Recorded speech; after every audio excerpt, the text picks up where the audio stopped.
Deze uitzending is mij mogelijk gemaakt door Brandbeer, Volta Limburg, Blauw Communicatie en Floriade 2012. Een hele goeie avond, dames en heren. Dit is de derde aflevering van de Vastelovens Top 550 met een Alde Sheik. Met een mooie reportage van Als ik dicht zie. En ook met twee Tegelse rasartiesten. Tije Marij! Het is alles in het leven wat ik niet verwoorden kan. In mijn hecht vergoot verwijven wie een samenspan. 100.000 keer heb ik gedruimd alleen van dit. 100.000 keer besteeg het beste deel van mij. Wie de dag van gisteren vul ik vlinders in mijn bloed. Wie de dag van gisteren vul ik mij, weet ik zo goed. Ik wil voor dich leven, mijn leven dich geven. Dich bist mij alles weer, zolang ik leef op eer. Alles wat mij kost gebeuren, wat mij overkomen is, koester ik mis en de treuren, en daar stikt dat best. 100.000 keer heb ik gedruimd alleen van dit. 100.000 keer besteeg het beste deel van mij.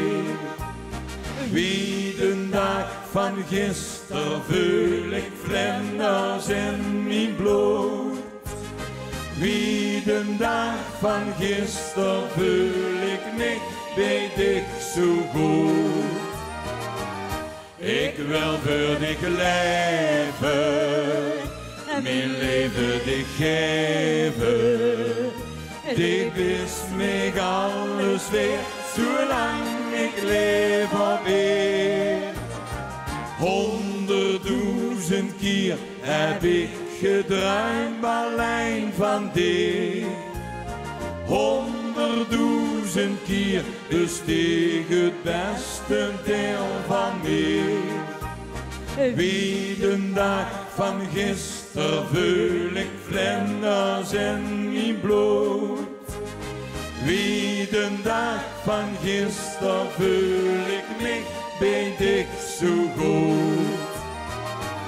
Ik wil voor dich leven, mijn leven dich geven. Dich is mij alles weer, zolang ik leef op eer. Tije Marij! Dank u wel. Zometeen natuurlijk meer Tije Marij, maar we gaan eerst even voor de lijst weer presenteren. En dit keer zien het de nummers 50 tot en met 38. Op nummer 50 Kliederen van Lieke Nabbe en op 49 Josephine van Wiel en G. Op nummer 48 Het Laatste Hem van Joeks Koer Toujours. Het laatste hem, dat heet geen Desse, dorpschap nog maar eens in. Zolang ze heden dorst en ze lessen, hebben wij het nog de zin. Laat ons maar profiteren van dit leven, want het gaat sneller als ze denkt. Dan moest ik niet generen hem te geven, een beste en gezondheid. En op nummer 47 2011 van Martin Pieters. Op 56 Gang No No Hoes van Jan de Rijk. En op 55 Roy en Bart met Wetse Wat. Op nummer 44 Marieke en Sine Huzaar van Wiel Vestjes.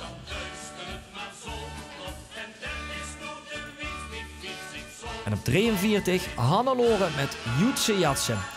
Op 42 Kom dik eens hee, Bernie, Willy, Hans en Peter. En Henk Rutte met Ik denk aan dich op 41. Op nummer 40 een liedje van dit jaar 11 op 11 van Nout en Tim. 11 op 11, dit is toch waar? 11 op 11, die weet zijn weg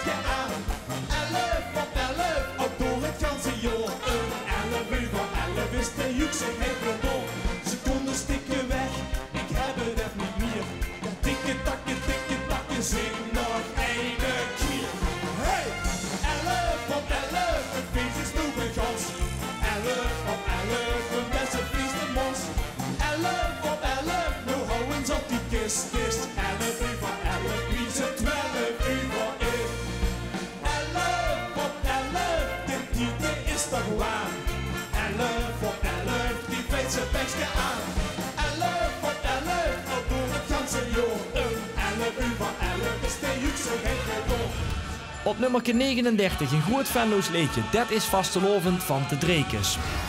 Dat is vastelovend, Joetse Jansen door de stad. Dat is vastelovend, zonder goeie hebben we nog niet gehad. Mensen die weten, dansen in de moord, doet door die Dalia de samba van de soort. Dat is vastelovend, en goed Engelgesbal. Dat is vastelovend, van Heemse Jomerdal. Dat is vastelovend, zingelen, zingelen goed. En op nummer 38 tot slot Droaas Ens van Jozan en Sander.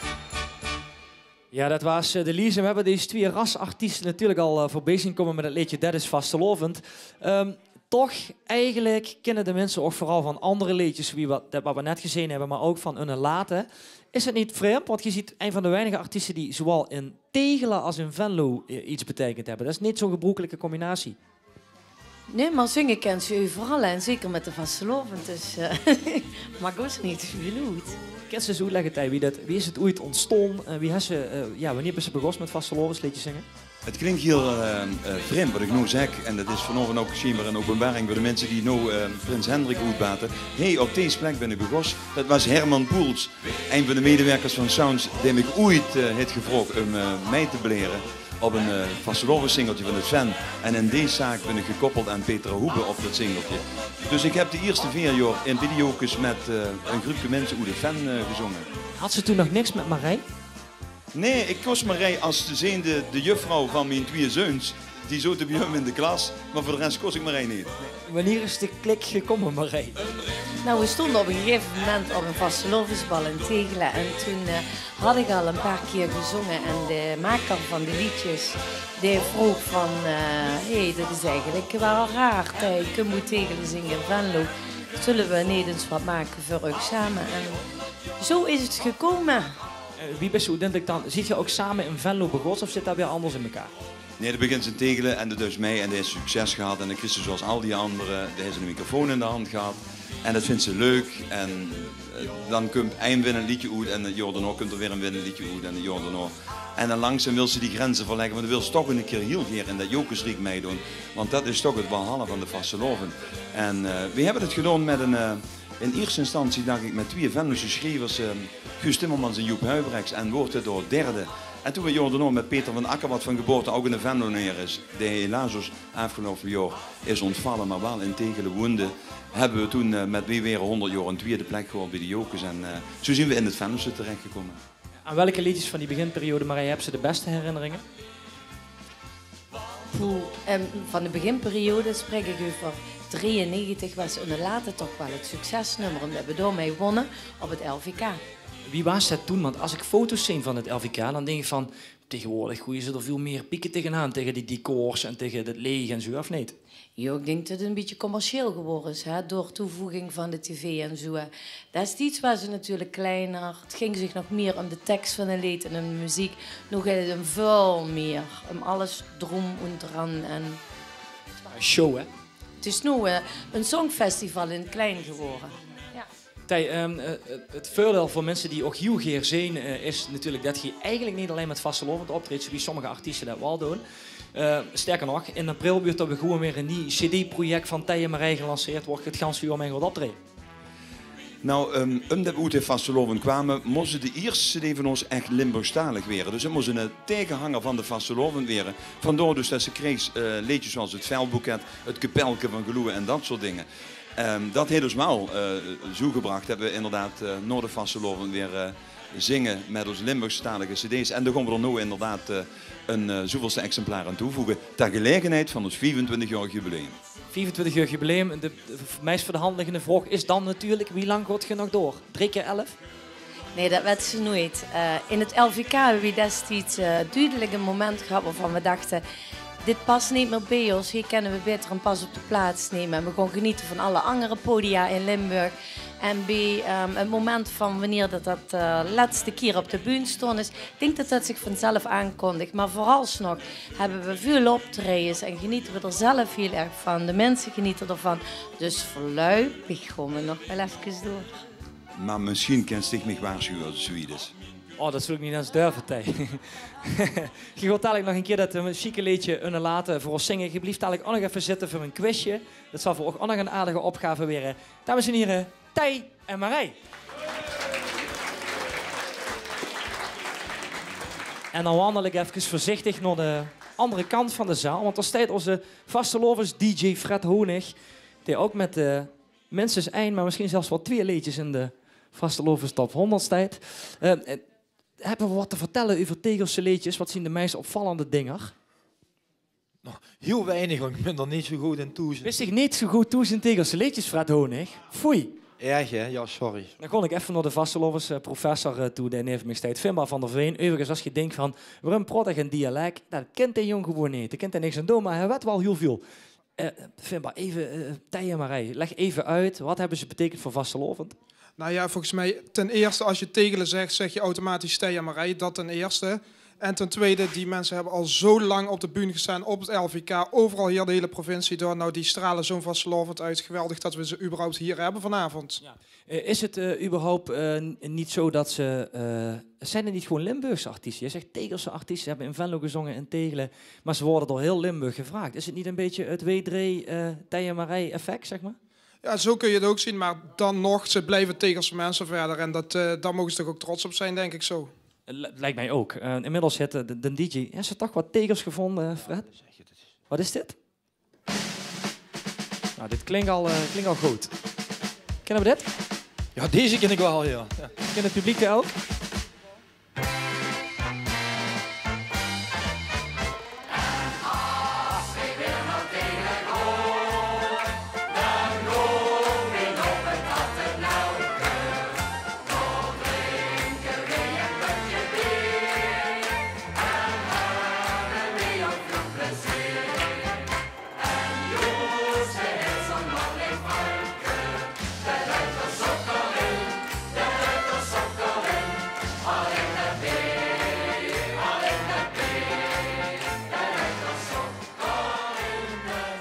Een klein beetje het Tegelse volkslied, moeten we het zo zeggen? Ja, maar dan heb ik eigenlijk slecht nieuws. Het is eigenlijk helemaal geen Tegels liedje, hoor. Wat? Nee. Wat dan? Sterker nog, het is niemand te achterhalen wie het geschreven heeft, maar zeer waarschijnlijk zijn het Venlonaren geweest die dat nummer hebben geschreven. Is het een grap? Dat is geen grap. Dat is, tuurlijk, het gaat over Tegelen en het wordt al decennia lang daar gedraaid. Dus het is eigenlijk gewoon geadopteerd als Tegels nummer. Maar de schrijvers komen eigenlijk uit Venlo. Maar is het geen grap geweest van die Venlonaren om een liedje over Tegelen te maken? Dat kan het ook geweest zijn. Maar ja, als je de tekst goed beluistert van als we weer naar Tegelen gaan... Ja, chauvinisme. Dat ga je niet als Tegelenaar zelf schrijven natuurlijk. Ja. Ja, inderdaad, heb je gelijk in. We gaan nog een klein beetje huren en dan wandelen we weer rustig naar Tij en Marij toe. Zing maar mee.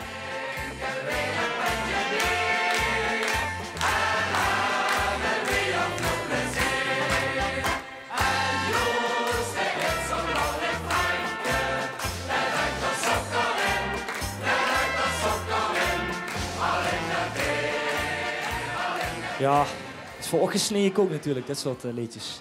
Maar een quiz, dat is wat anders, hè, Tij en Marij? Ja, dit is, nu wordt het echt serieus, hè? Daar weer ik stil van. Het is ook nog een grote Venlose vastelovensquiz, maar daar zit je goed gelegen, dat is het voordeel. Fimba gaat de stand bijhalen. De mensen mogen een klein beetje voor zeggen, maar niet te veel. Want dat vinden we niet goed, maar een beetje sneaky mag dat wel. Daar komt het hier. Vraag nummer 1 van de grote Venlose vastelovensquiz. De nummer 111 van dit jaar, dat zien Herman Bert met Lot Gondewagen. De tekst was natuurlijk van Adi Pollux, maar wie was de componist van het nummer? A. Wim Roeven, fijn naam je keuze, want ik zocht er al kijken, van dat weet ik niet. B. Tuur Luxemburg of C. Giel Aarts. Op het belk, hè, als het wets. Ja, tussen oog. Nou, Tij, zeg het maar. Giel Aerts. Giel Aerts. Dat is een punt voor Thij alvast. Applaus voor Tij. 1-0 voor Tij. Marij, wel opletten, hè. Vraag nummer 2. Wie is de meest succesvolle zangeres uit de geschiedenis van de vastelovend top 100? Hannelore Winter. Dat is... Nou, dat is niet helemaal goed. Het is als de artiest is ze dan wel met het schrijven erbij de meest succesvolle, maar puur op zang gericht is er nog iemand die nog meer succes heeft gehad. Zie ik het wat doen erbij? Qua leeftijd. Mai Anrucht. Nee, ik bedoelde eigenlijk meer... Ja, Christel van Rijn. dan hadden we Mai Anruchten niet gehuurd. 1-1. Goed zo, Marij. Netjes. Ah, ja, dit is mooi. Ja. Het is wat anders als dat het met W3 duidt tegenwoordig, maar dat is natuurlijk ook wel heel mooi. Vraag nummer 3. Wie heeft er meer hits gehad in de top 100? Schaarpeetjes of zijn broer Piet? Tij. Schaar. Dat is goed. Niks tussen te krijgen. Niks tussen te krijgen. Punt voor Tij. Vraag nummer 4. In 1951 won Frans Boermans voor het eerst op de liedjesavond van Jokers. Met onder andere het Flesje. In dit tijd zongen nog zelf. Maar met wie, waar hij ook veel succes mee beholde, deed hij dat. Tuur Luxemburg. En alweer een punt erbij. Hoeveel is het inmiddels? Applaus voor Tij. Het is alweer 3-1 voor Thij. Het is 3-1. De Luts hem winnen. Maar er zijn nog 7 vragen, dus er is nog kans. Nummer 5. Waar kwamen Sef en Lei Hendricks vanaf? Meer keuzevraag. Uit de... Ja, hoe het Sven. Houdt zich hem nu op de hand? Houdt hij op de hand? Dan is het als eerste gedrak. Maar ik maak de vraag even voor dich af. A. Tegelen. B. Blierik. Of C. Het fan. Het fan. Ah, punt. Dankjewel, Tij. Nummer 6. In 2012 is het jaar van de Floriade. Communicatiemanager Robert Bouten won ooit 2 keer bij Jokers. Beide keren in een duet met Lita Bel. Noem 1 van de 2 winnende nummers. Vandaag? Wat? Nee. Nee, dit is 16 kans verkeken. Ik blief bij dit. Finbach? Nou nee, dat is helaas niet goed. Dat is niet met Quint Vaassen en niet met Robert Bouten. Wij zochten of Ik pluk een dag of Ik ben miljonair. Oh, ik blief bij dich. Dan moet je daar ook even de uitvoerende artiesten van noemen. Dat is wel Lita Bel, maar dan met Quint Vaassen. Ah, kijk. Ah, nou ja, geen punten. Nummer 7. Maak de volgende zin af. Wie het was, wie het is en wie je weren zal. We vieren altijd carnaval. Dat is fout, of niet? Dat is niet helemaal goed. Misschien... Tij, tweede kans? En wie het weren zal. Help me toch. Ja, die mensen helpen dich al. Nee, volgens mij kunnen we hem niet goed rekenen. Nee, maar volgens mij kan jij dat veel beter dan ik. Als we je Olm zien, dan gaat de carnaval nog precies zo wie altijd is gegaan. De vastelovend, et cetera. Ah, geen punten. Wat is de stand? Het is nog steeds 3-2 voor Thij. 3-2 voor Tij. Ach, de Groot-Veluwse vastelovensvereniging De Drekes heeft met meerdere nummers in de vastelovend top 100 gestaan. Dit jaar stonden ze met 2 platen genoteerd. Dat is vastelovend. Ja, dat is helemaal goed. Ja. Applausje voor Tij. 4-2. Marij, nu moest ze wel gauw gelijk gaan maken, want anders dan gaat het niet goed komen. Bart Houtermans staat dit jaar in de top 100 op nummer 60 met een nummer dat hij zong in 2005 samen met Frans Polks en Fred Honig. Wat was de aanleiding voor deze plaat? Ik kan nog helpen, het liedje uit De Prins van Iedere Mens. Ze waren het trio van Jokers dit jaar. Aha. Ja, helemaal goed. Het kan dus nog steeds gelijk worden. Het kan nog steeds gelijk weer, hè? Hier weer. Nou, ik moet nog 1 vraag goed hebben, maar laten we hopen dat het spannend wordt. Het is nu 4-3? 4-3. De laatste vraag, nummer 11. Welk nummer dat Hannelore en Jan de Rijk zingen, heeft in alle edities van de Lies gestaan? Meer keuzevraag. A. Het tapmachine of B. Samba Palassot? Het tapmachine. Dat is een gelijk spel, dus want dat is het goede antwoord. Oh, wat een gelijk spel. Goed zo, Marij. Goed teruggekomen. Misschien dat we een barragevraag kunnen spelen. Dat kunnen we doen door onze vastelovers DJ iets te laten instarten. De vraag is zo meteen, als het ingestart wordt, over welk liedje hebben we het?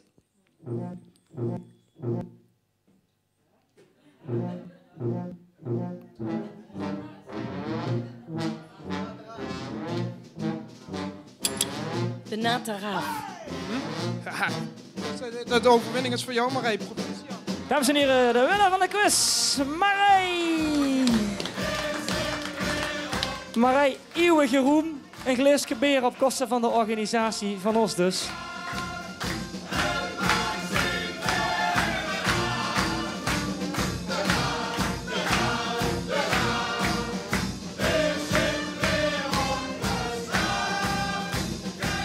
Dat was stamtoffel de Nateraven. Er waren ook Thij en Marij in de quiz. We gaan nu even kijken naar een overzicht van de nummers. 37 wies 26. De Vrijbuiters met geluk op nummer 37 en Wiel Vestjes met In het Jormerdal op 36. Op 35 Als ik dich zie van Hans Goert van De Wien. En op nummer 34 Mensenkinderwaarde Meertje van Schapeetjes. Mensenkinderwaarde en Meertje, vliegens heen om mij met schaap weggelopen van een pleetje, schoonste kind van heel de stad. Kijk die oude Susie wangen uit die horen, waar een ding, ja, zo kan alleen een ventloos meetje zien. De Kompanen met Leven in de Brouwerie op nummer 33. En op 32 dat duiden met Vuurjoor van Lottie en Wiel. Mooie Annabel van Bart en René op 31. En op nummer 30 Venlo Stedje van Lol en Plezier van Wiel Verwijst. Vic en Marius met Halt van het Leven op 29. En op 28 Zo is het leven, oftewel Moderbloem van Marij en Petra. Och was ik maar op 27 van Tuur Luxemburg. En op 26 Herm, Bert, Bram en Ruud met het liedje Olms, het is wie het was. Wie het was, wie het is en wie je weren zal. Als we Olms zien, dan eet de carnaval. Nog precies wie je altijd is gegaan. Dit was de lovend, dit was de lovend, dit was de lovend lief van toen ze jou bestond. Wie het was, wie het is en wie je weren zal. Als we Olms zien, dan eet de carnaval. Nog precies wie je altijd is gegaan. Dit was de lovend, dit was de lovend, dit was de lovend lief van toen ze jou bestond. Dit was de lovend lief van toen ze jou bestond. Dat was de lies tot dusver. Heestheid Finbar. En wat we altijd doen in die uitzending is een liedje te roet pakken wat eigenlijk nooit in de top 100 staat. Liedjes zoals ze zich Frank eens afvragen, waarom stonden ze eigenlijk niet in de top 100? Wat heb je vandaag uitgekozen? Ik heb dit keer weer een hele goede suggestie, denk ik. Een nummer dat dit jaar precies 50 jaar geleden op Jokers Liedjesavond won. En ja, het is een nummer wat je nu al hoort instarten. Een nummer dat voor minstens 50 Venlonaren sindsdien een heel speciale betekenis heeft gekregen. Waaronder voor Fred Honig zelf. Bij het uitroepen van de prins, elk jaar erbij de nieuwe prins. En ik zeg van dat nummer hoort gewoon in die Vastelovend top 100 te staan. Ja, het is een klein beetje een thematisch nummer natuurlijk. Dit draai je eigenlijk alleen maar als die prins uitkomt, maar niet in zo'n Vastelovend top 100. Waarom niet? Het is een nummer dat er prima in thuis past. Ik bedoel, het uitroepen van de prins is natuurlijk een van de belangrijkste gebeurtenissen van een Vastelovenseizoen. En het is ook nog eens een heel leuke plaat ook. Een warm pleidooi dus van jou voor dit liedje in de top 100. Absoluut. Ik pleit zeker voor Piet Peetjes met de nieuwe prins in de Vastelovend top 100 van volgend jaar. In welk jaar was dat ook, Fred? 1961. 61. Wel een klein stukje luisteren. Als je wilt meezingen, mag dat natuurlijk. Dat is ze dan precies in ik ben. Nou huurt ze in de ganse stad. Och, wat een leuke. Ja, dat was natuurlijk een ultieme klassieker, maar we hebben nog zo'n klassieker hoe dit, we zullen bijna zeggen hoe dit Jokers riek. Alleen dit liedje komt eigenlijk van De Wien. Alleen is het ooit op een plaats van Jokers gezet. Hè. En daarom denken ze in Venlo nogal eens dat dit een Jokers liedje is. Het liedje het Als ik dich zie is gemaakt en gezongen ooit door Hans Goerts. We hebben met de altvorst van De Wien Gerard Seele en met opperwienman Huppie Beren en ook radiomaker geproot over dit liedje Als ik dich zie. Wie wij dat inderdaad van begin af aan tamelijk snel al gemerkt hebben, Ruud, is dat heel snel opgenomen in Overijsselse Kwaams, in Venlo en omstreken zelfs ook. Dat als we binnenkwamen, dat zelfs de muziek op veel plaatsen al ons introduceerde met een opmars, zeg maar, er komt de wind binnen en dan was het Als ik dich zie. We zaten samen nog op school, toen al wist ik wat ik wil, maar de zoosweg nog niet stond. En ik draaide om dich heen, want ik zoog die toch zo heel. Och, wat heb ik niet gedaan. Toen ze vloos waar ik toch roos, was ik blind en ik zei gekloos. Als ik dich zie, denk ik altijd, och, wat is dich mooi. Dat is echt de Wien. Dat is een nummer van de Wien. En dat het ooit op de Jokers LP en Jokers CD heeft gestaan, ja nou, dat is natuurlijk van de Wien de broerklasse. De rest was allemaal Jokers op die eerste LP en ook Als ik dich zie. Hij kan zong dat toen. Dus ook een klein beetje geadopteerd, laten we het dan zo maar netjes zeggen. Precies. Hebben ze niet een klein beetje de neiging in Venlo om dit een beetje te omarmen als zien de eigen Venlose liedje? Kan goed. Ik geloof zeker dat er heel wat, vooral in de jonge generaties, dat liedje kennen. En gelijk, dan gaan ze met tekst en al uur en dan pas gewassen, zeker van mijn pa tussendoor. Maar die gaan niet weten waar dat liedje vanaf komt. Ja, dat klopt. Alleen, het moment van herkenbaarheid is natuurlijk wat ik net vertelde. Als met die klatergold zeg maar binnenkomt, op receptie en de wien wordt aangekondigd. Dat 9 van de 10 van de 11, zeg maar, in dit geval qua orkest en liedjes spelen. En dan is het weer mij gezongen. En dan zien dat die door een soort, het een heeft toch met een ander te maken. Als ze non-stop ergens een vastelovens LP hebben staan met, er komt net de Wien voorbij. Dat is net wat Minanaal Vos zei net, van pas gewassen zeker. Dan is er een, en dat zijn jongen van 15, 16 jaar. En dan ben ik dan 57. En ook al zin ik doodduik, de blieft in alles mijn geluk. Zelfs al hebben wij soms keert. Maar voorlopig mogen we qua herkenbaarheid dus nog gaan niet klagen. En dat het dus niet meer zo direct Wien gebonden is. Ja, dat liedje gaat zijn eigen weg. Zo populair is het, gelukkig. Dus een evergreen. Dus een Wien, helemaal een evergreen. Strijnbok nog te horen.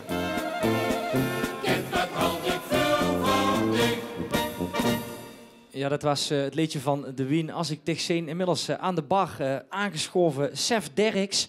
Ook bijna idioot verzamelaar van vastelovensplaatjes. Nog niet zoals Jos Dene volgens mij, of wel? Nee. Jos die is echt nummer 1 stad.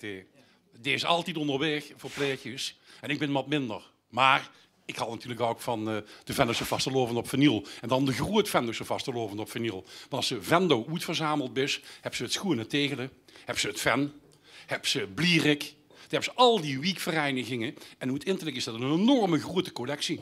De collectie, deel ervan, als ze mij genomen een klein deel. Wat is ze bezig? Ja, dit is een heel bijzonder liedje, de Alde Sheik. Uit 1966. Wat was er op de liedjesoven aan de hand? Frans Boermans en Tuur Luxemburg zoten in de zaal en die zoten niet bij de eerste veer.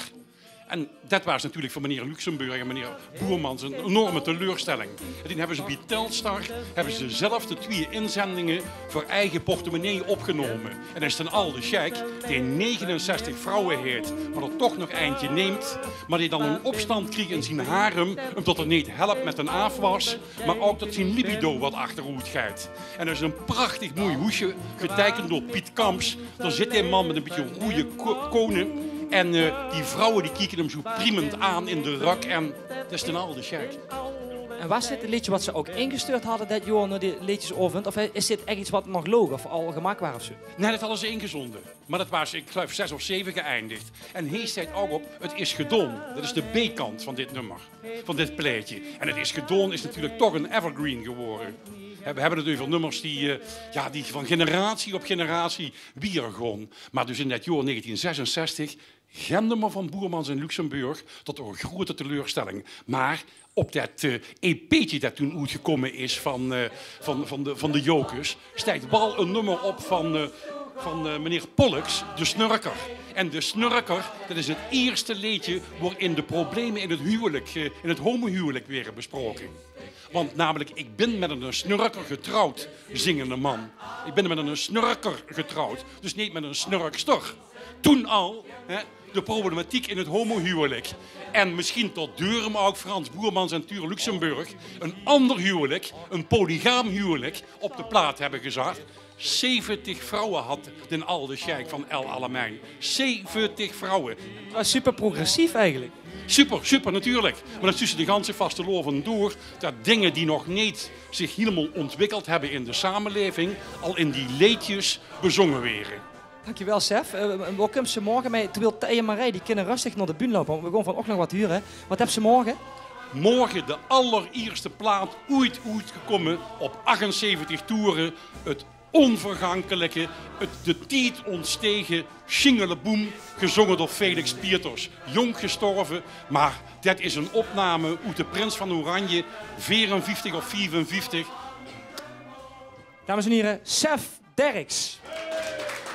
En Thea en Marij die hebben inmiddels plaatsgenomen op de bühne. Ik had ook beloofd, we hebben een LVK-winnaar in huis. Dus waarom zullen we ze het niet dat prachtige liedje laten zingen? Uit 1993. LVK-winnaar Unne Late. Hier zien Thea en Marij. Geef ze een applaus.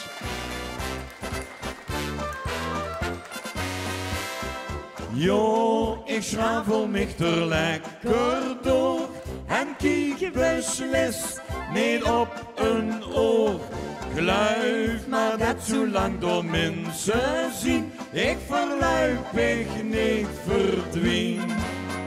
Ik heb het in de gaten, het wordt weer een later. Ik ben ganz over thuis, ben ik het buug, is het morgen vroeg. En nergens geen gemekker, mensen kijk wat lekker, wie dat het geeft. En overal stond kwekken, lekker brieven plekken, wie ze het heen krijgt.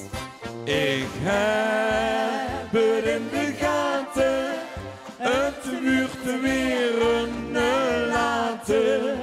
Ik ben ganz over thuis, ben ik het buug, is het morgen vroeg.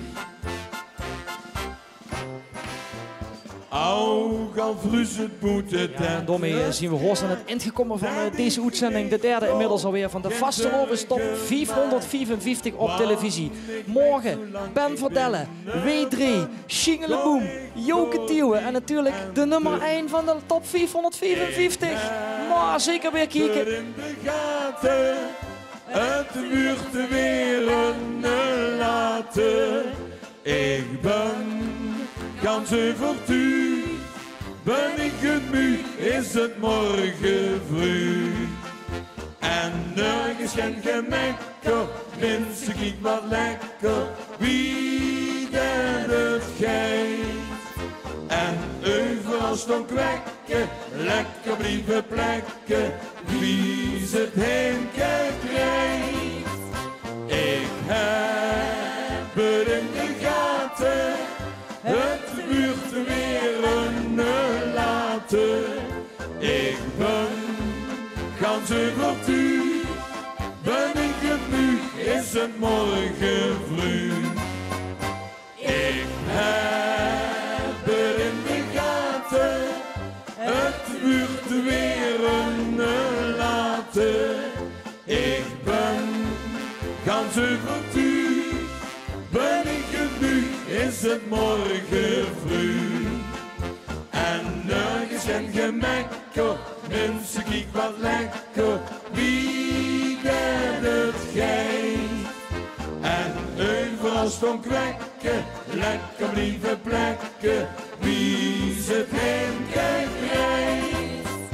Ik heb het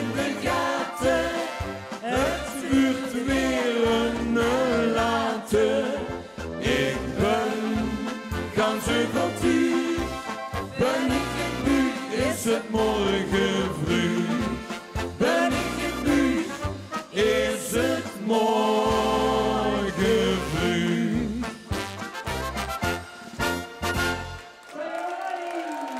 Dank u wel. Deze uitzending is mij mogelijk gemaakt door Brandbeer, Volta Limburg, Blauw Communicatie en Floriade 2012.